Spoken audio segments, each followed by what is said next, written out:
Welcome to the Beatlemaniacs, and we're going to join the bandwagon right now with the multitudes of podcasts that are reviewing Now and Then, which goes back to 1995 and goes back to 1978 when John Lennon did the demo. But I got to do something first, Phil. Watch this. Okay. Going to remove these. Uh-oh. And I brought the wrong ones. These are supposed to be my Lennon glasses. They're kind of close. Close enough. Close enough. Close enough. I can't believe I brought the wrong ones. We're starting off on a great foot here. All right. So, Phil, welcome back to the Beatlemaniacs because you haven't been around for a long, long time. And now you're here and nobody else is here but me. I know. It makes me think that there's something wrong with there's a problem with Ringo and George in the band and they can't be in the same place at the same time. But no, it's great to be back. I've been extra busy over the last stretch, but it's good to be back and this is a good reason to get back. And obviously it's going to be fun to get all four of us back together at some point. But this was something that was special enough that that we needed to talk about this as soon as possible while people are still talking about it, so to speak. Definitely so. Definitely so. And I went through a multitude of emotions and reactions to this whole thing. Me too. And I'm almost scared to talk about this because I have a couple of I don't know if I might lose my Beatlemaniac card. Spoiler alert to my opinions here. But I have positives and I have negatives. There's a lot to talk about here. There's a lot to unpack. Exactly. So who goes first? Who wants to say it first? I mean, okay, this is what I'll say first. Yeah. I'll start. I'll play that whole the Oreo cookie the good game where you say something good, something bad, something good. The good thing I'm gonna say is the sound quality was really great. It made me want of the three songs that came out. It was not my favorite of the three, but sound quality wise, it's definitely sounds the best. It makes me wish that even the audio in Free as a Bird could be this clear, and Free Love sounds a little bit better, but I've heard the whole Lennon song more often, so I almost associate it more with a John Lennon song. It's a big part of the John Lennon Imagine documentary. I believe the lead into it, he sings Free Love. So I've had that song stuck in my head for a while. So I think the audio and what they captured was great. Watching that documentary and listening to the empty audio with just Lennon's voice and pulling up, I thought was haunting and beautiful. I think Ringo sounds great on it. The drums sound really good on it. But Len, I'm sorry to say, I personally did not enjoy the song. It was not my if I was making a list of my least favorite Beatles songs, original Beatles songs, it would probably be on that list. And whether we're going to talk about this later, I bet, whether whatever George really meant, I'm on George's side on this one. I'm not.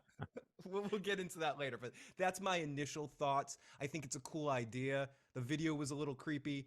I think it's a good idea. I like the way they cleaned up John's vocal. I hope they release that alone, just the vocals. I would pay for that.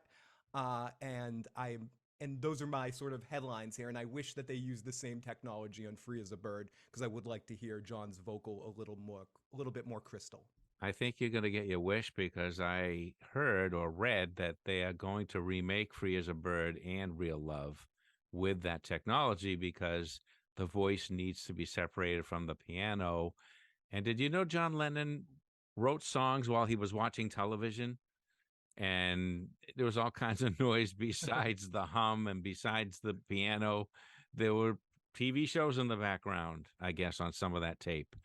But anyway, I was at work when I was doing this, and I found a place to be alone with my computer so that I could hear it within the 2 hours since it had been released at the time.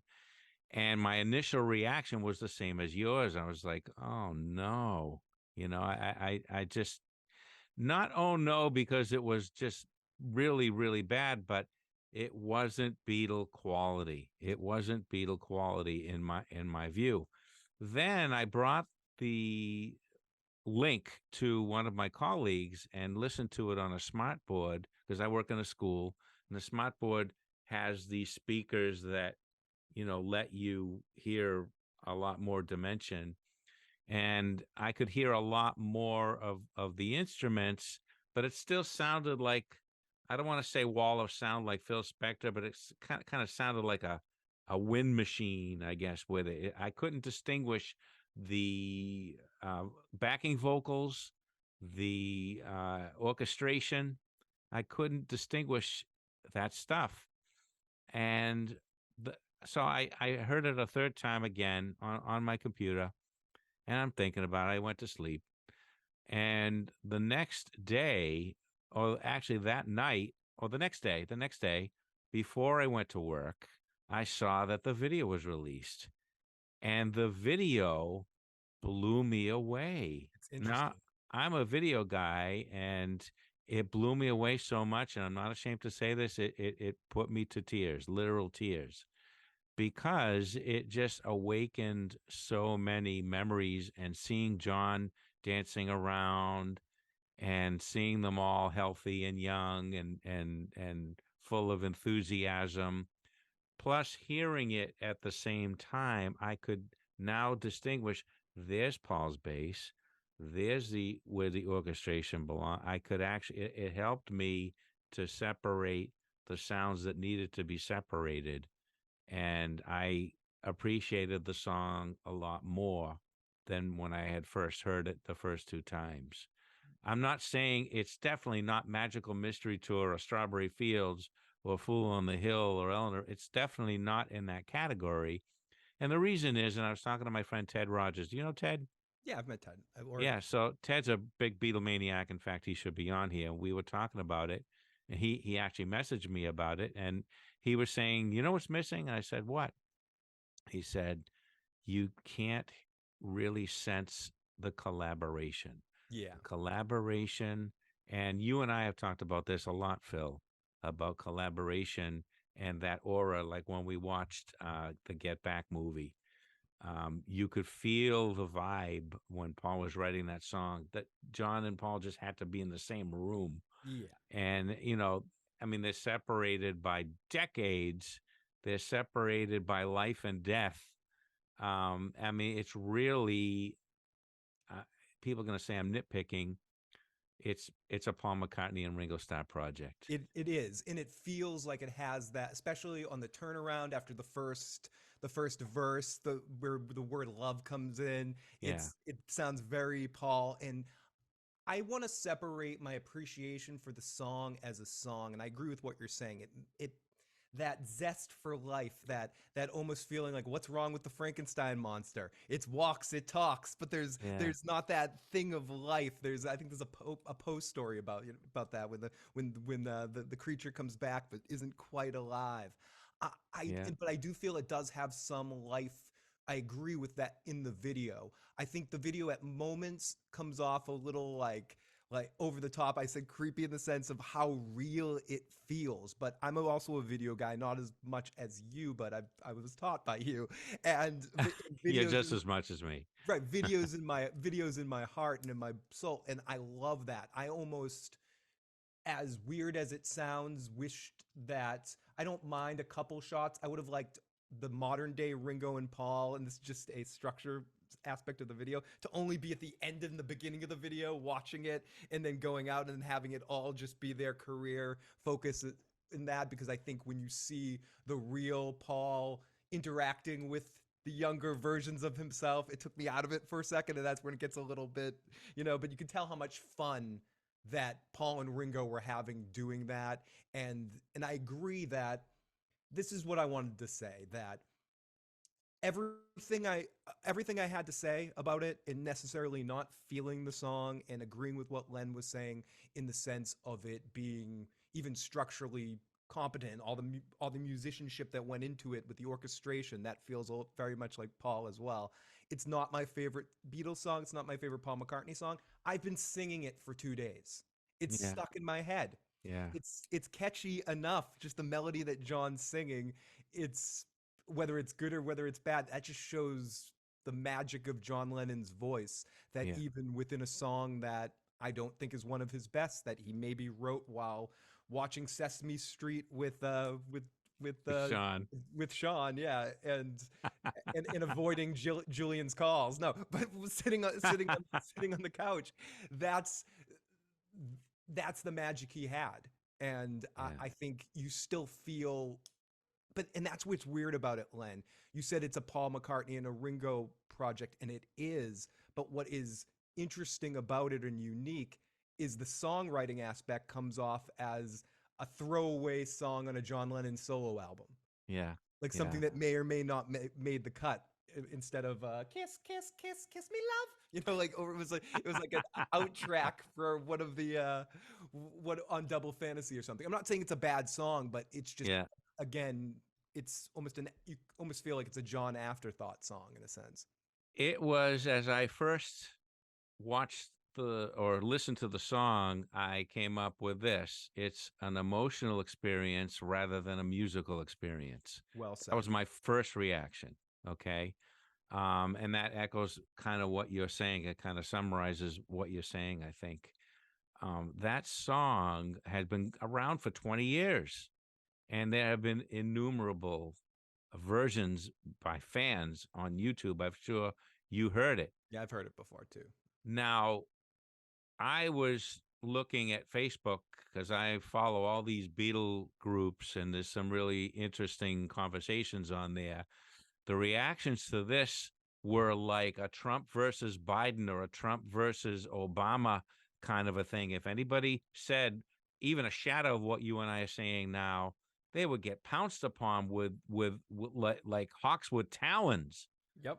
It was It's brutal. intense. It's intense right now, and some of the people's perspectives. I actually think I wrote some of them down. This is one person. Song is okay. The video is the attempt to get the living artists to share the space with the dead ones. It's atrocious and awful, and that's just from somebody saying that they liked the video. And then So the response to that would be, who are you to say something like yeah, that? Let's see you do all that work. you're talking about the effing Beatles for Pete's sake, and or whatever. There's more a bit harsh, but I liked some fan mixes better. It sounds like a bad Paul McCartney song that should be on Flaming Effing Pie. Like I'm sorry, Oh I my. copy pasted some of this stuff. It's just, now that's the negative part because it stirs up, the Beatles are like a religion to a lot of people, and Yep. they don't have the power to discern when once you feel that way about a politician, about a religious figure, about the Beatles, a lot of these people do not have the will or the ability to separate their love or adoration of them from is it a good song or not? Right. And I think more people are like that in a lot of different things when it comes to media and art, and they have been throughout history. People want to say now, but people have always they commingle those two things. But the other issue that's floating around that I think this twirls on, because even though it has nothing to do with it, it's just the snaking suspicion. If you look on Facebook Reels or Instagram Reels or TikToks these days, all this AI software that they have, you can listen to Elvis singing "Big Butts You Can't Lie." Oh There's my new Beatles goodness. songs being written over here, written over there, and even though this is not necessarily that, I do think there's some transference onto another new Beatles song, and there's some miscommunication with they had to put out several times on the Beatles pages and then the Beatles websites that no AI was used in this song, just AI to remove the piano from the vocal.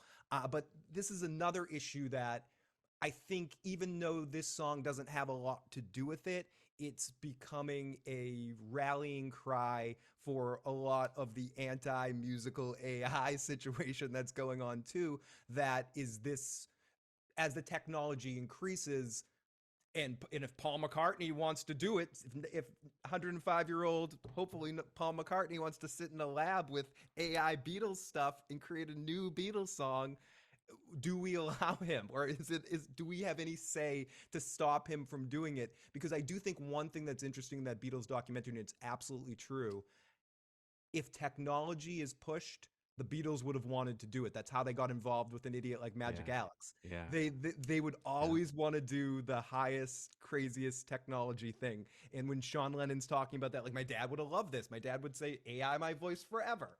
John Yeah. Lennon would say that. He would be like, "Yeah, you can make me sing Big Butts and You Cannot Lie. Do it. I don't care." I would think that those guys would they like that. That's part of what their innovation. That's part of what made them innovators. So it's a side issue, but I do think some people are commingling those issues together, Len, a little bit. Yeah, they're going out of their way, I noticed, to separate what they did from the word AI. Now, if you see an interview with Paul or any of the related, I think it was Peter Jackson, Yeah, he was saying computer generated technology, you know, and he didn't want to say AI because he knows about the backlash and all that. But I want to go back to his video for a second because I am the most cynical video person because I've done video for so long, and this video is so well done and so full slick. of emotion and thought and unique things. It's something that the most Beatle thing about this project is that video to me. To I me, would I would agree with you too. It pushes the technology. There's this magic and whimsy to it as well, and this if you watch any single point in it, you can find something interesting, similar to you could look at the Sergeant Pepper cover. There's hmm just so much amazingness and so much, as you said, emotion that comes from watching that. And I agree, Len. I think that's the best use of the song because, to your point, it's more of an experience than it is a song. It's yeah, it's more like a go and in that moment, it's almost like going in the queue for an amazing Disney ride Beatles experience, like watching that video. It's yeah. it's like something that some Imagineer would have put together. There's a magic to it. I guess it's apropos that this project was done through Disney Plus, but I want to go to another aspect of this song, and that's the title itself. Now, I don't know if you know the story, but Carl Perkins wrote a song called My Old Friend, and he invited Paul and Linda over to his place. Oh, I'm sorry, no, he was staying with Paul and Linda. That's what it was. And they were working, they were collaborating on some stuff, and he was with them for 10 days. But at the end of the 10 days, he introduced this song to Paul and Linda, and he sang it. And Paul allegedly, and I say allegedly, left the room crying because have you heard the story before no. I finish it? So Linda said to Carl Perkins, "Thank you for doing that." Carl Perkins was all shook up, no pun intended. All sugar. I didn't. I know he didn't write that. Anyway, he was upset that Paul. He never saw who sees Paul McCartney cry. You know. So Linda told him again. This is I'm looking for corroboration here.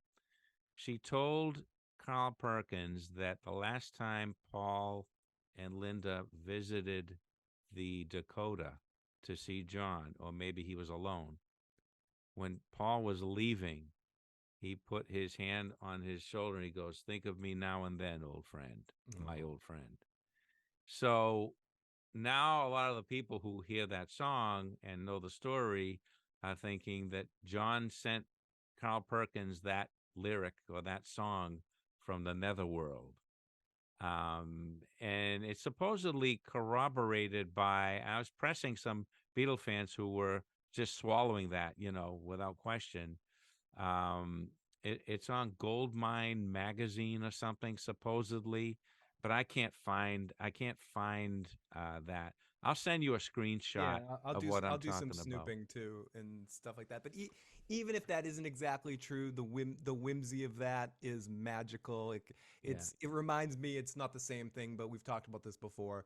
The the the magic or the legend that has been built around the Lorne Michaels Saturday Night Live thing. It goes Yeah. from John and Paul were having dinner that night to they were sitting, Yeah. sitting together in the same bed with guitars in Yeah. their hands, going, "Let's go," to the point that Yeah. they were in the cab getting ready to drive. That story is always evolving and changing. You know, uh, so. Yeah.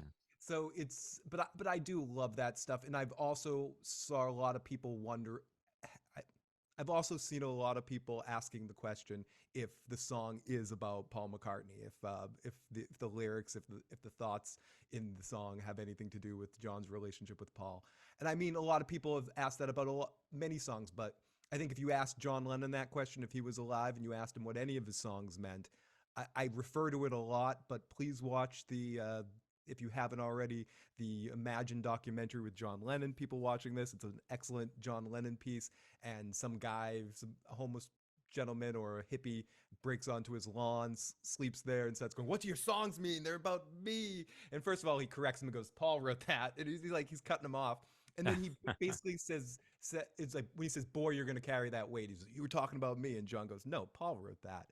But then in Yeah. something else, he goes, the most I'm talking about me, or I had to go poop that day, and I'm writing about it. I'm playing with words, man. That's all I'm doing is playing with words. So I think whether there's subconscious meaning to a lot of what John Lennon said, how do you sleep at night, jealous guy, stuff like that.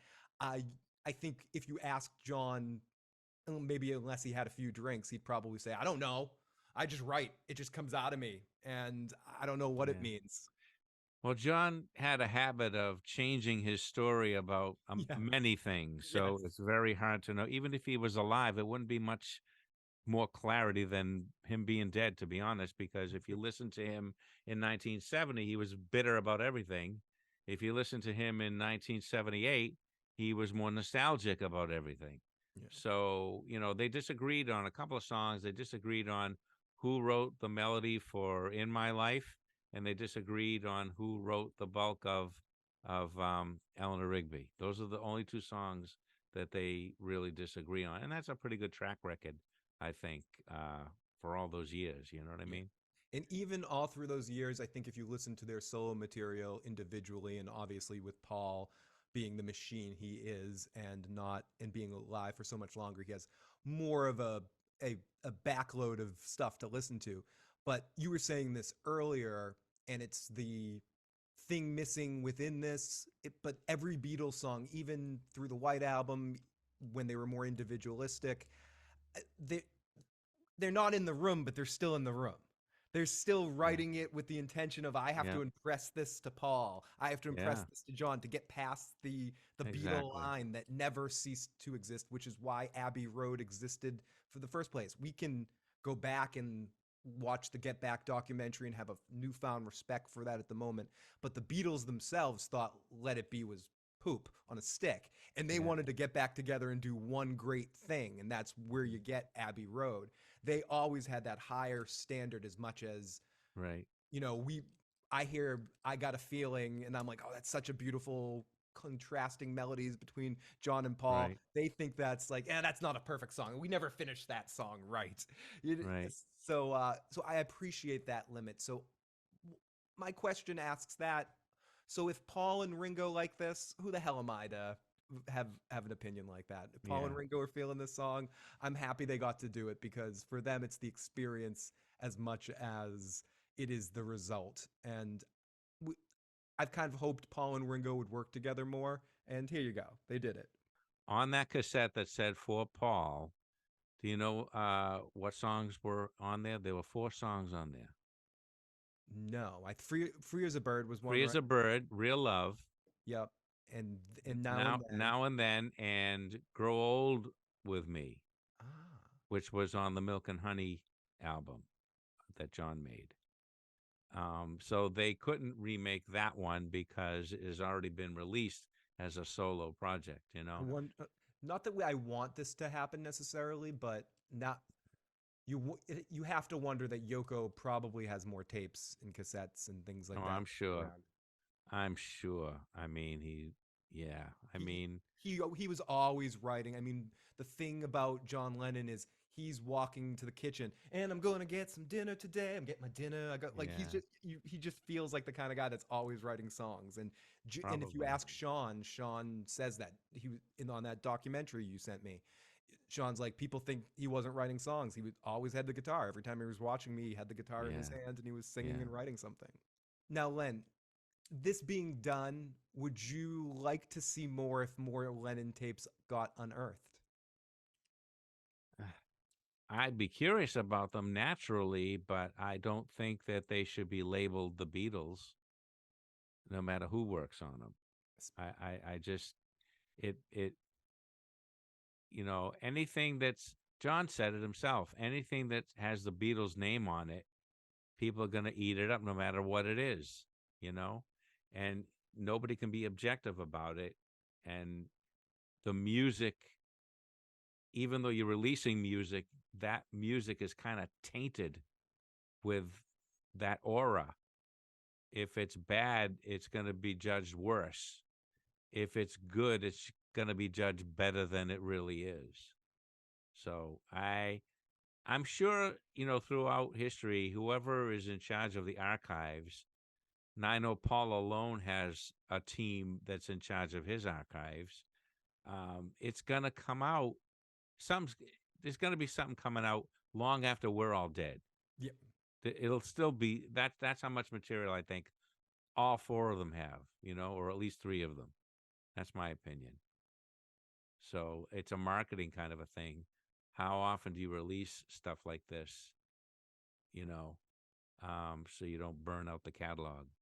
Well, I mean, that's the question, Len. Should they do it and should they keep doing it? And can they call it the Beatles stuff? Because you're right.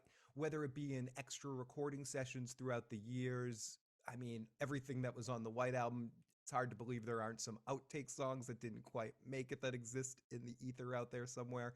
And what's going to happen when, unfortunately, no Beatles are around to control what happens with the music, and also if more John cassettes are unearthed and Paul decides to work on them or Yoko decides to work on them or anyone decides to work on them, should it happen and can they call it the Beatles? I don't think you can call it the Beatles unless George is a part of it. I think that was the Yeah, wrinkle with this one, because whether he liked it or not, whether he was calling the recordings rubbish, and we'll get into that now too, because there is some, that's another thing, that story keeps changing, and I've read about 15 different versions of this story about what George's real opinion of this particular song was.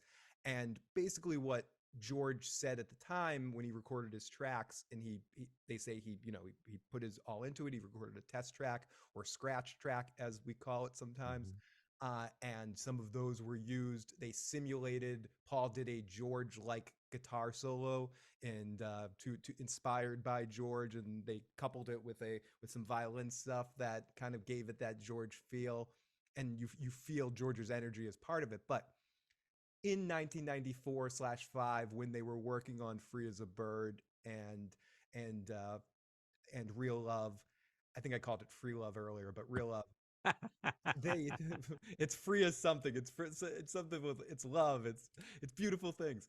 Uh, I think it's unclear. I've read some reports that George said the song is effing rubbish. yeah. And I've heard some reports that now it's corrected to, he didn't say the song's effing rubbish. He said the way that the piano's mixed with John's vocal and that the audio quality was effing rubbish. So I do think that, I don't know if it's revisionist history, but then there's videos of George talking about it that I've seen him say, yeah, it's crap, in that George way where he's like, that's bad. But in Yeah. fairness, I saw this before I heard the song, and it's true.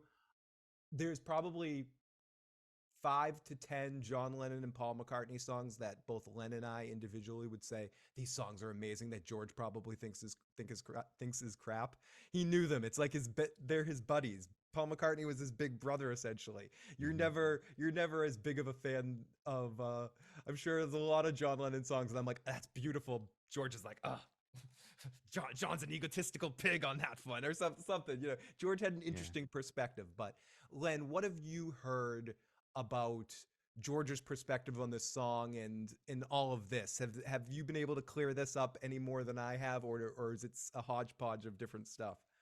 It is a hodgepodge of different stuff. I heard one interview from Paul himself, and Paul, it's on one of the promos introducing Now and Then, and he was saying that George said it was rubbish, and then Paul said, "No, no, George, it's John, it's John," you know, and so I tend to think he really did say that. But the question is, even if we know word for word that he said this is effing rubbish, did he talk about? Did he mean John's song, or did he mean the horrible recording? So, that's up for debate unless we know, within context in which it was said. Can I ask you a question, Len? Yeah. You mentioned this cassette tape before? I've Hmm. heard excerpts from it. I've heard Real Love. Hmm. I've heard Now and Then. I remember hearing Now and Then before. I actually, Hmm. reasonably speaking, I like the version of Now and Then that's just John Lennon and the piano more than I like this full song. I think it just works better as in the tune, but that's beside the point. I have never heard "Free as a Bird." Is from the audio qualities. Have you heard all of them? Have you? I've Have heard you? them all. Yeah. Yeah. What is the best quality? Is "Free as a Bird" the free as a Bird the best quality one? Is that why they chose to do that one? They're all pretty much the same as far as quality, I don't know why they picked that first, to be honest with you. That's a hard thing. When we were watching the Get Back movie, I was astounded at the number of John solo songs and George solo songs that were worked on by all of the Beatles and Paul. And it really makes you wonder, you know, you can't always see the magic during that. We thought we were seeing the magic. We saw the magic when Paul was writing Get Back. We saw it develop from nothing. And but Not Guilty, that the history of that song, that's a George song. That was for the White Album. And he did it many, many, many times with the Beatles, and it never came out to his satisfaction until 1978, actually. On to that point, Len. I mean, God bless John Lennon and Paul McCartney, but especially from the Get Back video, they thought of George as a little buddy, in some ways. Yeah, I mean, they loved him, but he was a good little buddy. But think about that one album of George, all that material he got. And he did that, all those songs with the Beatles, Old Brown Shoe, All Things Must Pass. All those songs are songs that are some of the most beautiful songs ever written.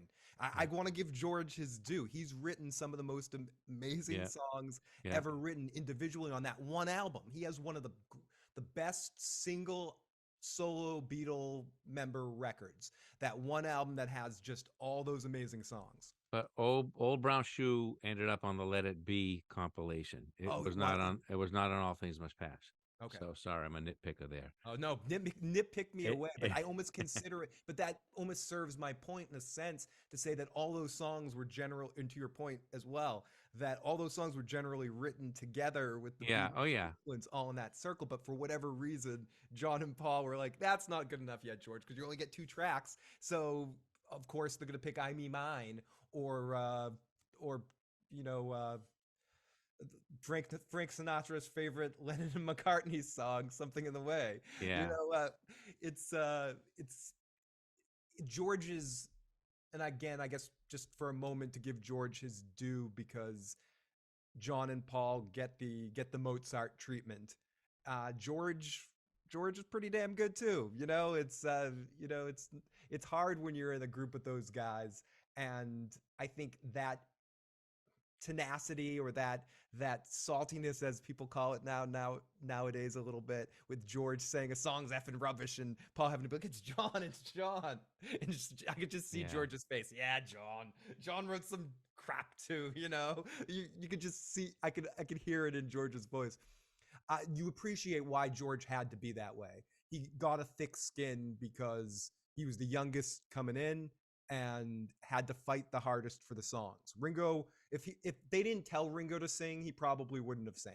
But they were like, "Oh, you got to do some too." George really wanted songs, and by the end, it's a we've talked about this a little bit before, Len. If the Beatles had stayed together, do you think there's a possibility that they could have done?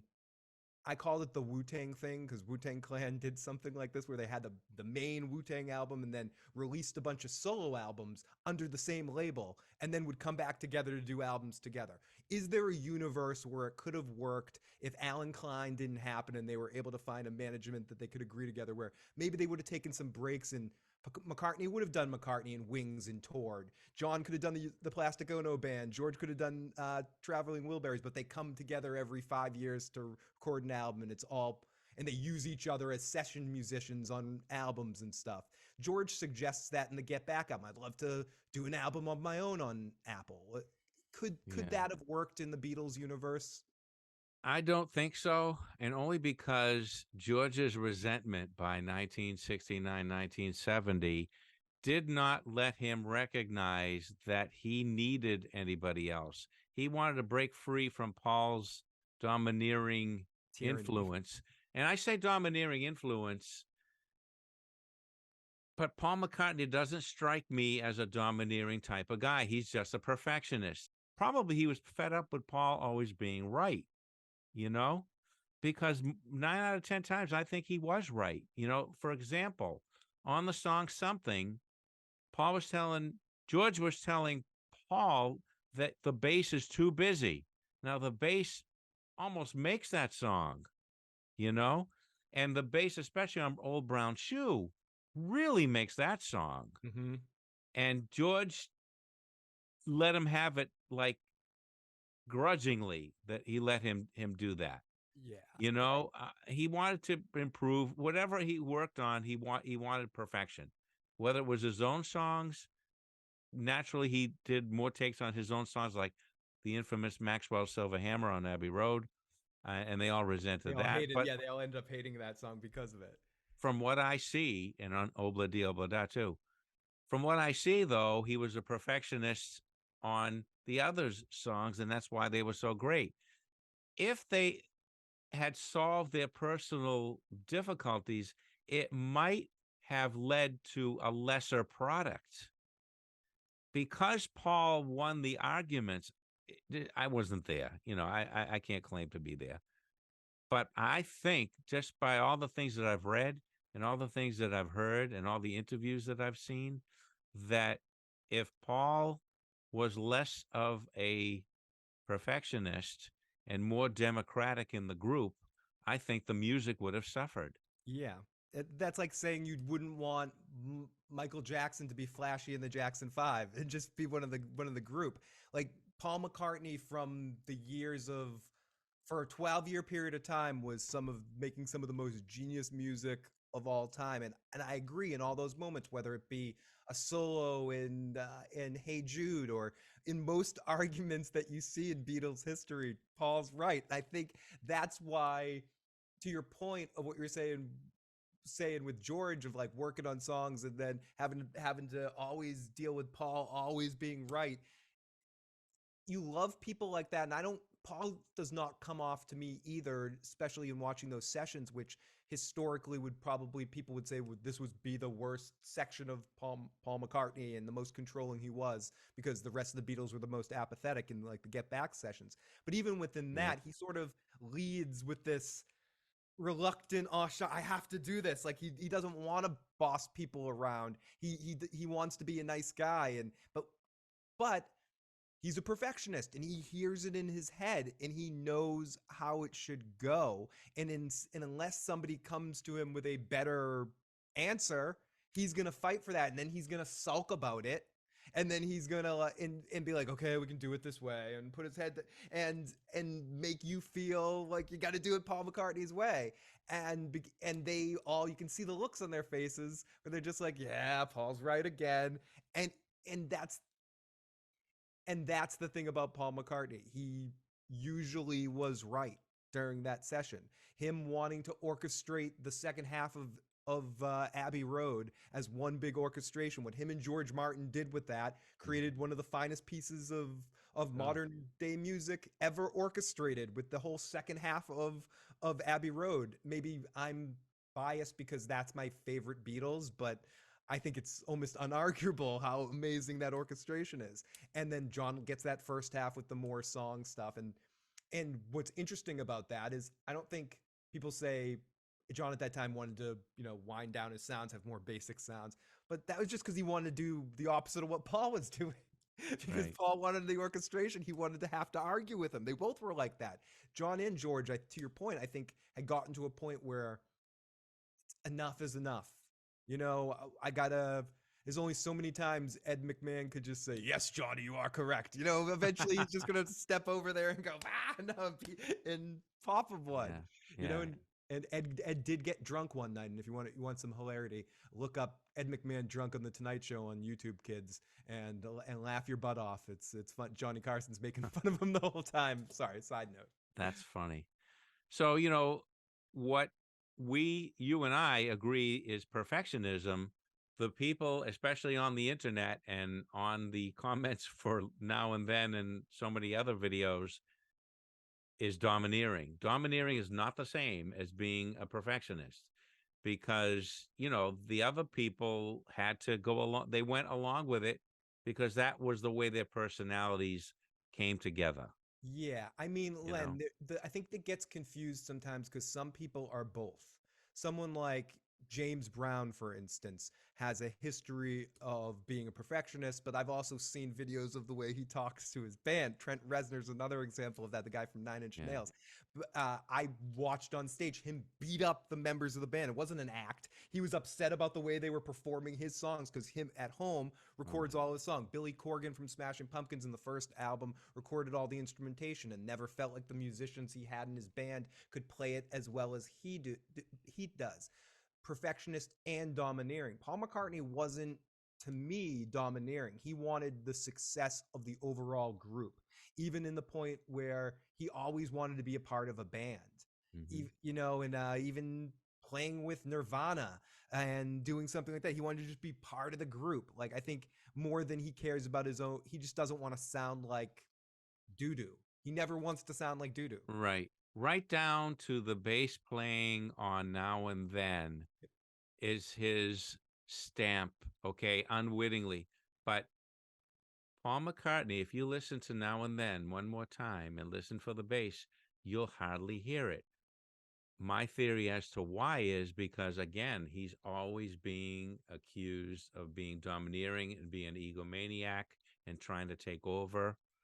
And I think he deliberately submerged himself to give more attention to John and to give more attention to the band itself. And Ringo, the drums are very prominent in this song. Yeah. I wasn't being facetious at the beginning to say my favorite part of it is Ringo's drumming. I think Yeah. Ringo sounds sharp, tight, great. As a drummer myself, I think I've said this historically. He is that people refer to drummers as Ringos to be insulting. My response to that is, what do you mean that I lock in and I play the exact perfect thing for every song without anybody sniffing a beat, and I'm never off rhythm, and I never bury the vocal with my drum line, and I can be creative when you need me to be. If that's what you mean by calling me a Ringo, thank you so much. I Right. mean, I think real drummers know that Ringo is the reason why the Beatles were able to do a lot of what they were able to do because they didn't even have to worry about him. Even during rehearsals. And that's what I was just about to say, Len.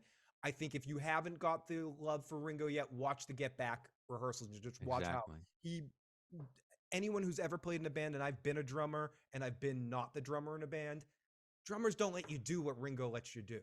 He just sits there, lets the guitars and write the songs, and then slowly backs up. The only time he messed up once was when what was Paul's daughter messed it, or Linda's Yeah. daughter messed it up, and they even yelled at him. It was a funny joke, and they were like, "Ringo, you're playing too much," or something like that. It was a funny little whimsy moment there that I don't know if Paul spotted the kid there or not, but either way, it was great. But I do have to say, Ringo sounded great on it. Ringo He keeps did. looking younger every day I see him.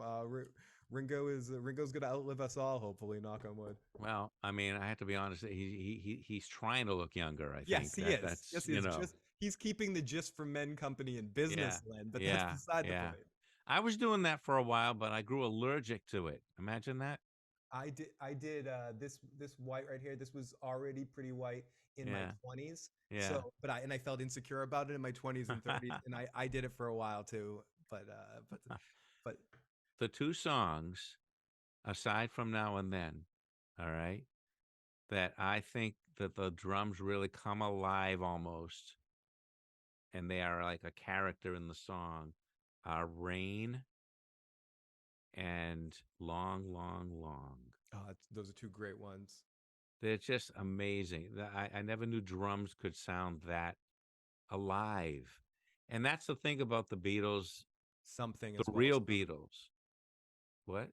I was gonna say something is another one that the drums are very Oh, character have yes. a personality to their self in within the song that you can Yeah. almost sing the drums that he plays in the do do do do do do do, and or Yeah. And, that's the thing about the Beatles when all four of them were together at the same time in the same place that you can never duplicate, even with what they tried to do here. All the instruments seem to be alive. does And that any and that's from George Martin as well, you know.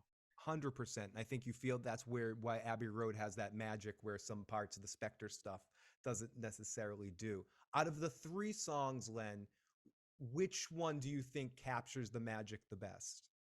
I think Real Love does. Yeah, me too. Me I too. like that because it just sounds more Beatly. I can't. That's a very unscientific opinion or way of stating it. But Free as a Bird, it's just it's.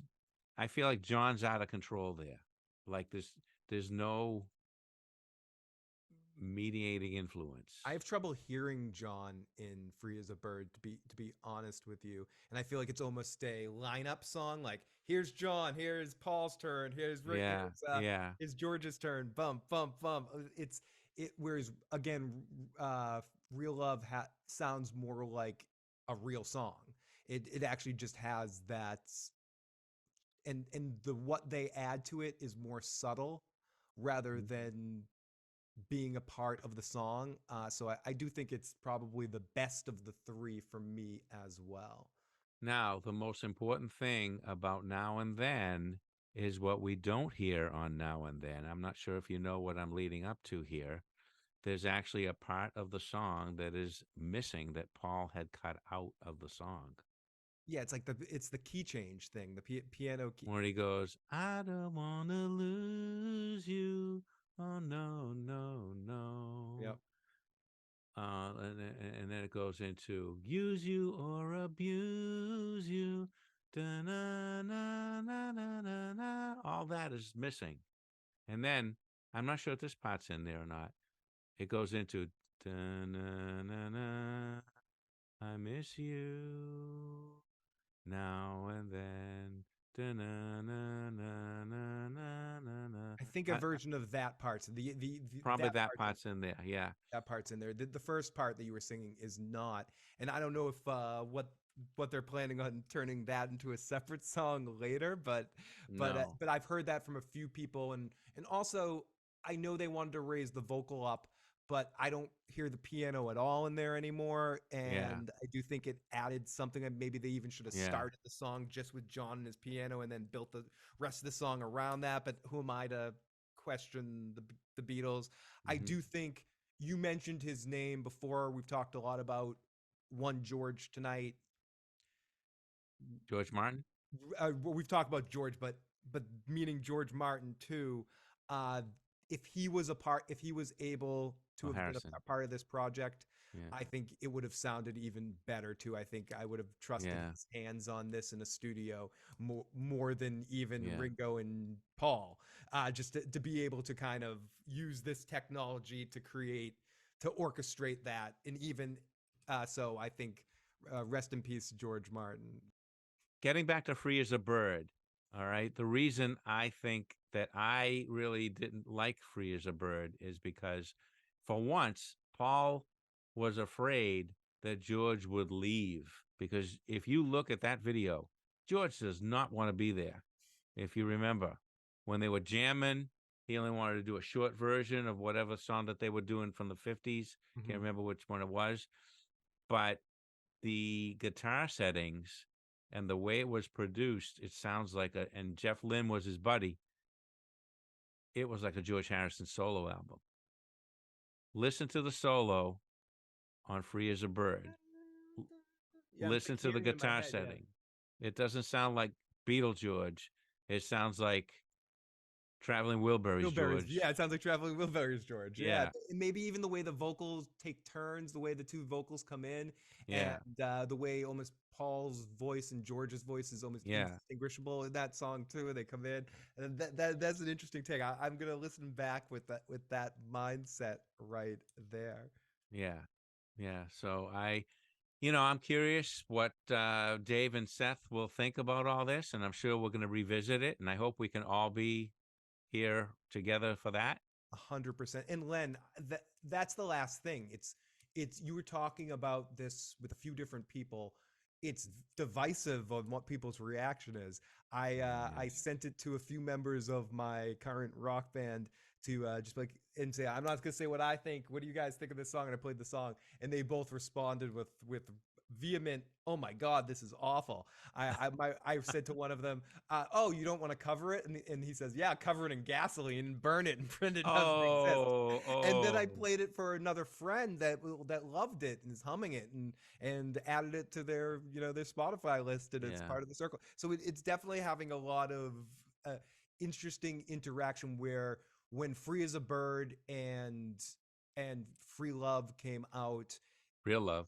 Real Love, I did it again. Real Love, it it It's was nice not to be alone. it was more universally like wonderful. And the other thing when you said about George not wanting to be there, I read something about George having some financial issues at the time and having He to do did. the anthology project and all of that for more financial reasons necessarily than passion, than where Ringo and Paul were doing it more because they really wanted to do it. Yeah, handmade films. It bankrupted him, and it caused him to go back into the Beatles, which Beatles he stuff. didn't want to do that at all. It was the last thing he wanted to do. And when he was sitting there, you could practically see the steam coming out of his head. He didn't want to be next to Paul doing that. He's like, he's there through the Yeah, anthology thing. It's almost a hilarious thing to go back it and is. watch with that in mind. That Yeah, George was doing it only because of that, the failed business venture, and yeah. having to just lean into the Beatle thing again. He's just sitting there, yes, and that's Paul effing McCartney right again. He's saying things like that. Oh my. Anyway, I'm getting the warning from this Zoom program once again, so I think that's our cue. We should just call our producer the Zoom program. Our producer Zoom program is giving us the warning sign that our show is over. Anyway, thank you all for listening and arguing along with Phil and I, and we hope to have another show with all four of us before the now and then conversation runs out. And I'm dying to see what they think. Yeah, no, absolutely. But until next time, I'm Leonard Caplan I'm Phil the Issues Guy. saying so long, and we are The the Beatlemaniacs. Beatlemaniacs.